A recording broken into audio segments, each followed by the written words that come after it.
Good morning, friends. It's been a while.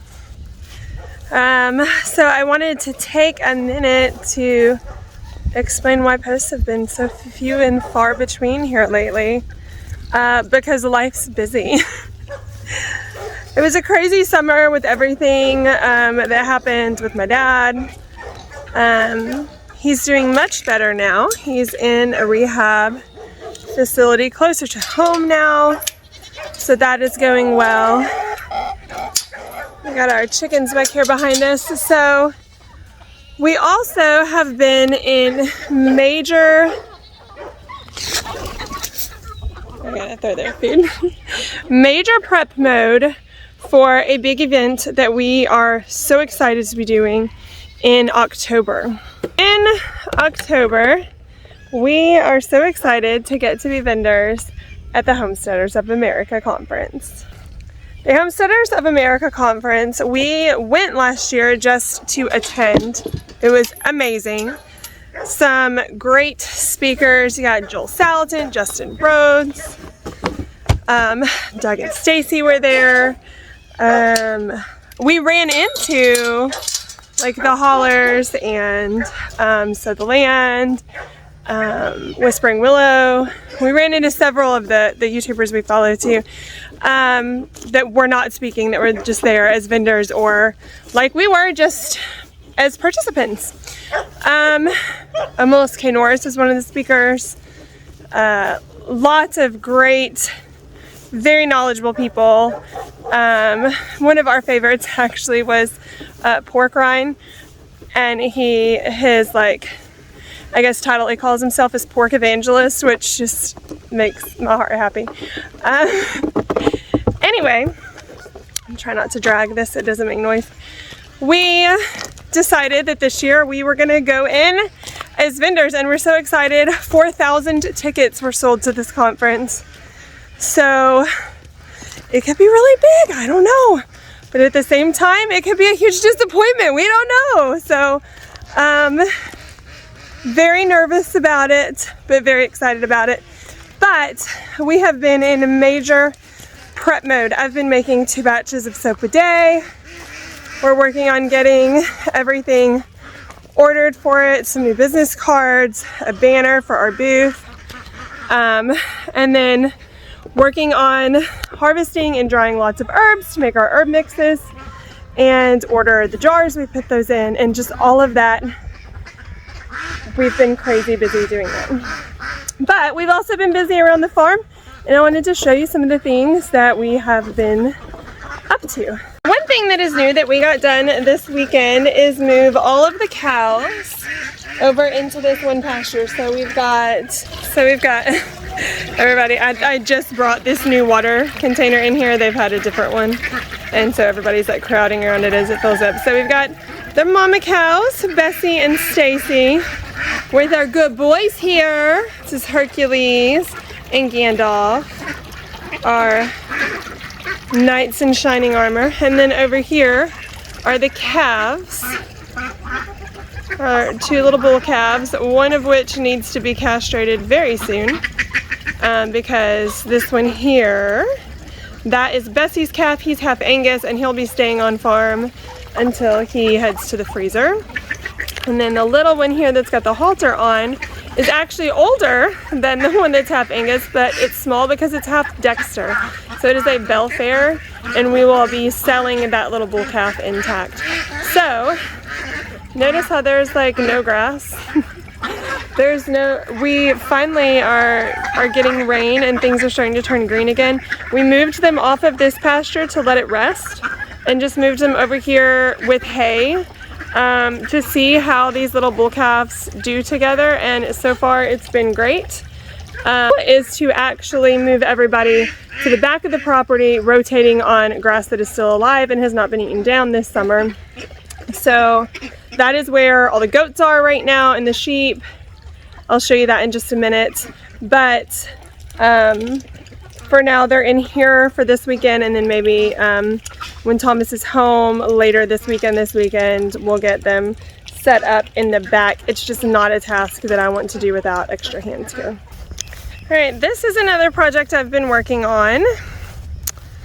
So those of you that know me personally, or I may have mentioned it on this channel before, know that I was hoping to build this huge, beautiful pumpkin patch here. Well, that didn't work out. Why? Because my ducks and peacocks killed all of the pumpkins. So if that wasn't what God had in store for me, I wasn't going to waste all this compost. So instead, I planted a fall garden over here. Hoping to be able to use it for educational purposes when we have open farm days this fall. Some of it hasn't even come up yet, or some of it is just so we have teeny tiny little beets coming up here, little beets all along here. There's also some lettuces and stuff planted in here that you can't really see yet. You can see them over here starting to come up. Let's see. We've got different little spinaches and kale, some Swiss chard back there starting to come up. So, Lord willing, if the darn ducks leave this alone, I've got some herbs in this little raised thing over here, potatoes over here, which that's insane. The potatoes are dug up. We planted these potatoes yesterday, and they're dug up. What in the world? Some of these are sweet potatoes that have been planted for a while, but we've got some, notice I have netting over everything. I don't know if you can see. I'm using this to like hold it up, but I've got it zip tied to the fence, but there's actually netting over all the way to the fence. So these are zucchinis. This is a pumpkin. I don't know that it's gonna survive. Oh no, look, see the duck, this is what happened. The ducks dug it all up.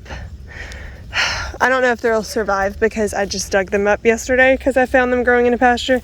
But over here I threw out, see there's little things coming up. I threw out marigolds, red clover, and what else right there? Borage.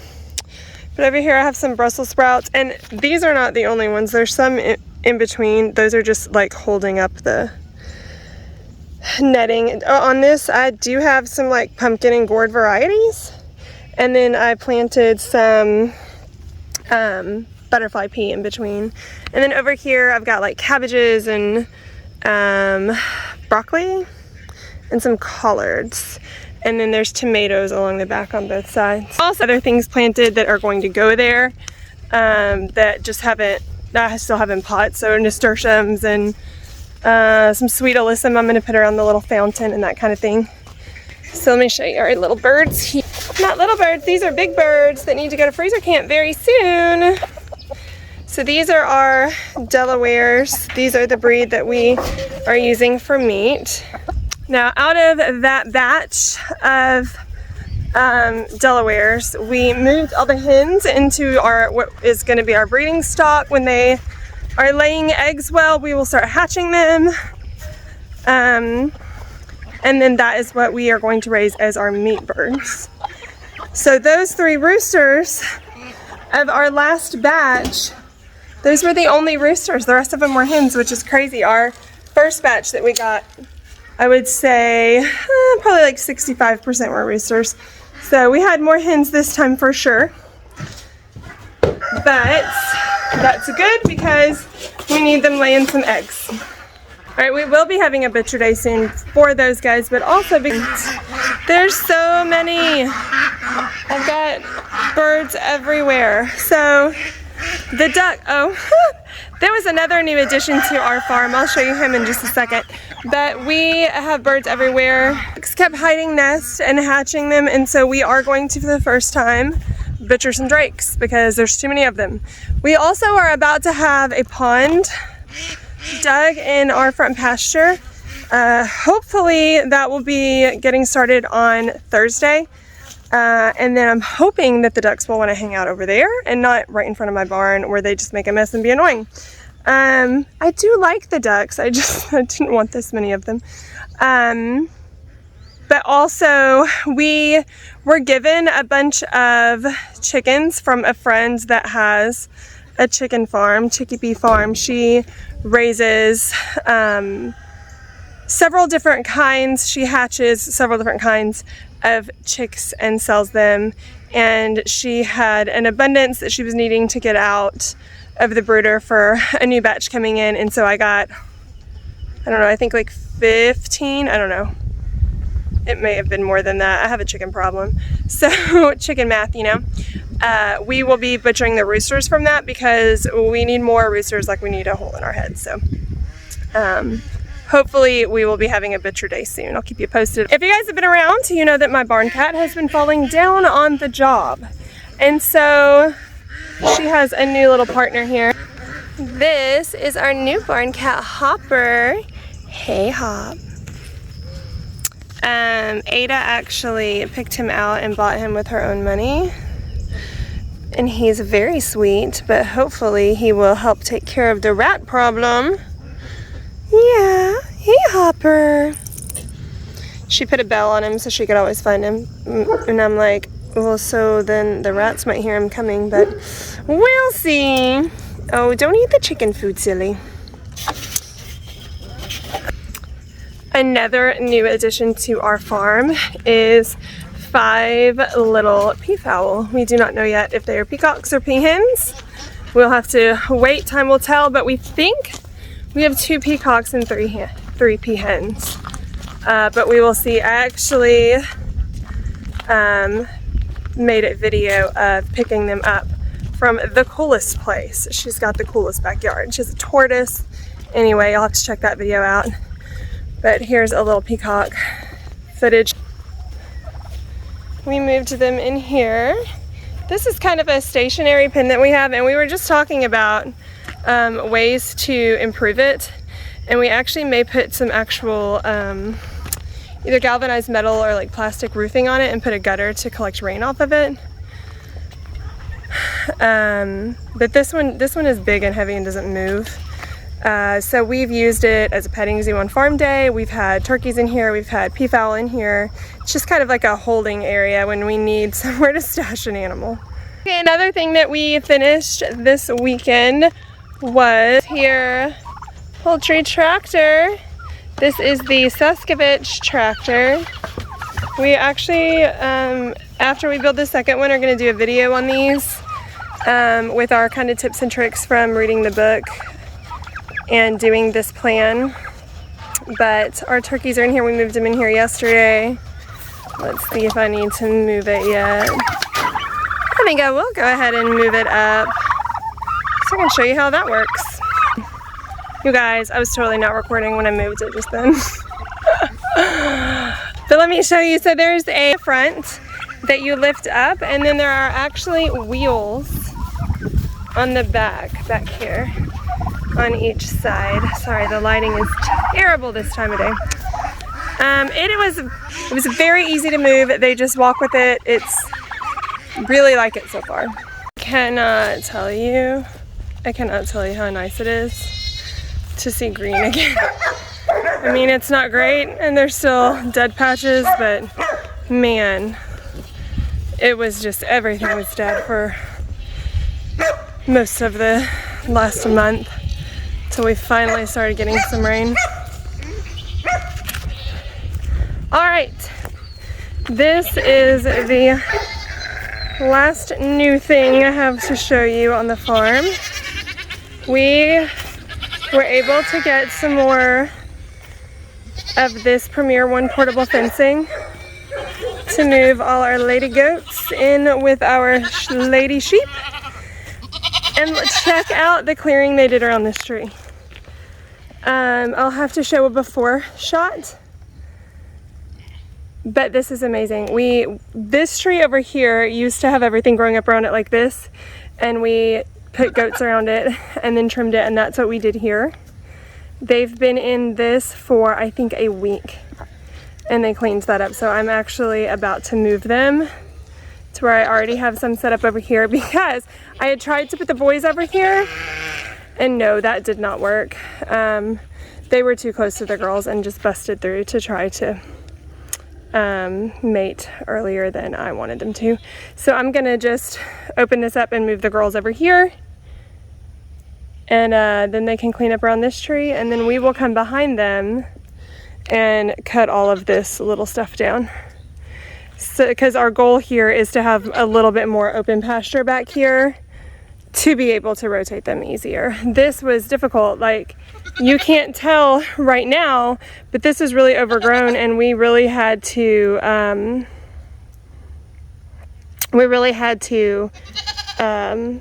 sorry, I'm noticing that there is something caught in the fence. It's an armadillo. There's an armadillo caught in the fence. Oh, my Lanta. Is it alive or dead? I do not know. Oh, yuck. I have to go deal with this. Alright, you guys want to come with me? Alright, here we go. I have turned the fence off. Oh, poor little guy. Are you alive? Oh no, I do not think that he is alive. Oh, poor little guy. Oh, I feel so sad. Alright, they are officially moved. I ended up, so we have 3 100-foot fences, and this was just 100-foot that was set up here, and then they were in 200, but I went ahead and took one of these and kind of widened it out so that they could last in here a little bit longer, because honestly, we need to be moving them more than once a week, and that is our ultimate goal. We just aren't there yet. And also, if we leave them long enough, they'll clean up underneath there, and we can clear it like this. Like, in a couple of days, there'll still be some low-lying green down here, and we would like them to eat it all. But the problem is, they also eat all the grass. Down pretty low, but it will come back. So yes, we should move them more often, and that is our eventual goal. We're just not there yet, because life is Looney Tunes right now, and I would rather rotationally graze and supplement with food than have them stationary in a big pasture, because it's better for them, it's better for the land.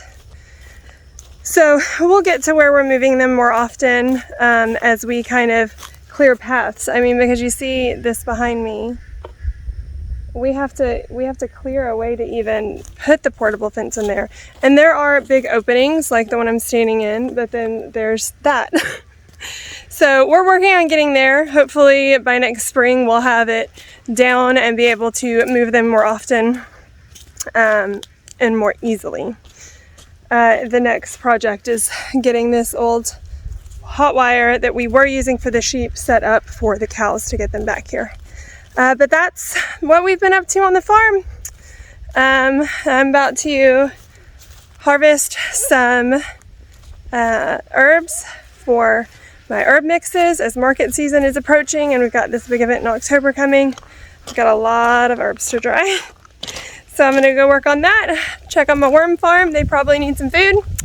And that's my day. Thanks for hanging out with me this morning. Happy homesteading.